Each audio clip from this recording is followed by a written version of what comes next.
సేవా కార్యక్రమాలే ధ్యేయంగా అనంతపురం కేంద్రంగా 5 దశాబ్దాల క్రితం ఏర్పాటు చేసిన సంస్థ ఇప్పుడు నిర్వీర్యమైపోతోంది. కేంద్ర ప్రభుత్వ నిబంధనల కారణంగా విదేశీ నిధులు ఆగిపోవడంతో సేవా కార్యక్రమాలు ఆగిపోయాయి.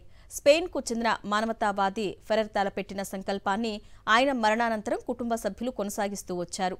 కాకపోతే ఇప్పుడు నిధుల రాకకు అడ్డుకట్ట పడడంతో వేలాది మందికి సేవలు అందడం లేదు.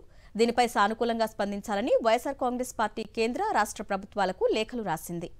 ఉమ్మడి అనంతపురం జిల్లాతో పాటుగా మొత్తం రాయలసీమ జిల్లాలు, తెలంగాణలోని పలు ప్రాంతాల్లో రూరల్ డెవలప్మెంట్ ట్రస్ట్ సేవా కార్యక్రమాలు నిర్వహిస్తోంది.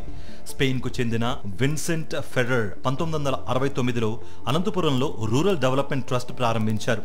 నిత్యం కరువు కాటకాలతో తల్లడిల్లే అనంతపురం జిల్లాలో పేదరిక నిర్మూలనకు ఆయన కృషి చేశారు. దాదాపు 90,000 మందికి ఇళ్లు నిర్మించి ఇచ్చారు.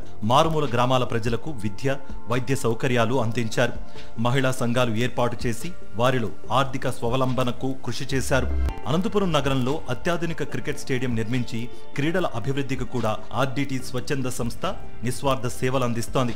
2009లో ఆర్డీటీ వ్యవస్థాపకులు విన్సెంట్ ఫెర్రర్ మరణించిన తర్వాత ఆ బాధ్యతలను ఆయన సతీమణి అన్నే ఫెర్రర్, కొడుకు మామ్చూ ఫెర్రర్ నిర్వహిస్తున్నారు.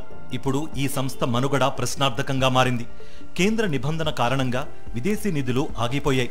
నిస్వార్థ సేవలు అందిస్తున్న ఆర్డీటీ ఎదుర్కొంటున్న సమస్యలను కూటమి ప్రభుత్వం కూడా పట్టించుకోలేదు. దీంతో ఉమ్మడి అనంతపురం జిల్లాలో విపక్షాలు, ప్రజా సంఘాలు ఉద్యమానికి సిద్ధమవుతున్నాయి. రూరల్ డెవలప్మెంట్ ట్రస్టుకు అండగా ఉంటామని వైఎస్ఆర్ కాంగ్రెస్ పార్టీ నేతలు అనంత వెంకట్రామిరెడ్డి, విశ్వేశ్వరరెడ్డి ప్రకటించారు. ఆర్డీటీకి ఎఫ్సీఆర్ఏను పునరుద్ధరించాలని ప్రధానమంత్రి నరేంద్ర మోదీ, ముఖ్యమంత్రి చంద్రబాబుకు వైఎస్ఆర్సీపీ అనంతపురం జిల్లా అధ్యక్షుడు అనంత వెంకట్రామిరెడ్డి లేఖ రాశారు.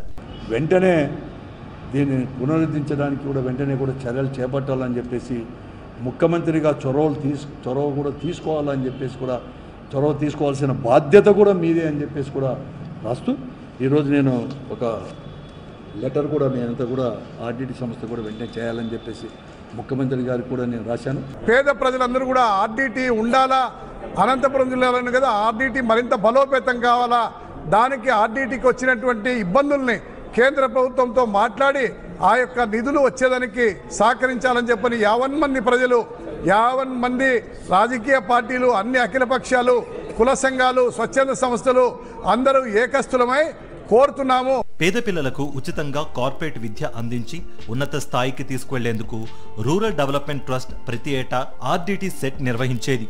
నిధుల కొరత కారణంగా ఈ ఏడాది ఆ పరీక్ష రద్దు కావడంతో చాలా మంది విద్యార్థులు నిరుత్సాహానికి గురయ్యారు.